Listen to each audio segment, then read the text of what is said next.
որ դուք շուշուտ ասում եք Արցախի հանրապետություն, ճանաչեիք այդ Արցախի հանրապետությունը, հետո էլ կասեք, հետո რა ասում եք մենք ձեզ թողել ենք 42000 քառակուսի կիլոմետր, ես հարցնում եմ, ինչ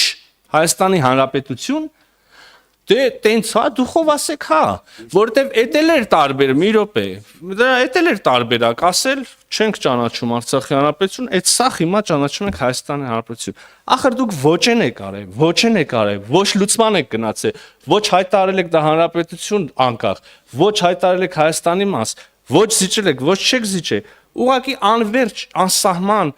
ձգել եք ստատուս քվոն, քաջ իմանալով, որ դա մի օր պայթելու է ժողովրդի գլխին։ Եվ էլի պատահական չի, ուզում եմ հիշեցնեմ, 2018 թվականի դեմոկրատական ոչ բռնի թավշյա հեղափոխությունից հետո, երբ որ մենք նոր ձևավորում ենք իշխանության մարմինները, երբ որ նոր առաջնորդություններ ենք սահմանում, փորձում ենք իրականացնել, ես հիշում եմ այդ օրերին այդ բանը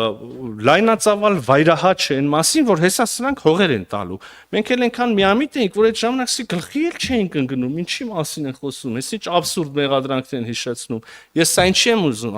ասում։ Ուզում եմ ցույց տալ, որ դուք լավ էլ իմացել եք, որ այդ մի օր պայթելու է, եւ հետեւաբար իմ համար սա ձեզ անձնապես չեմ ասում, չնայած համարձակություն ունեմ ասելու, որ նաեւ կարծում եմ անձնապես էլ մաս եք այդ ամեն ինչի։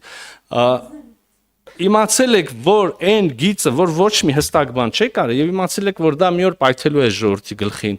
Եվ այդպես էլ եղել է։ Ցավոք սրտի մենք եւ հայ ժողովուրդը եւ ես անձնապես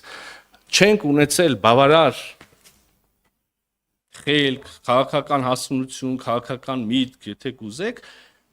ժամանակին ճիշտ կողնորոշվելու գլխի ընկնելու եւ գնալու զիջումների, գնալու լուծումների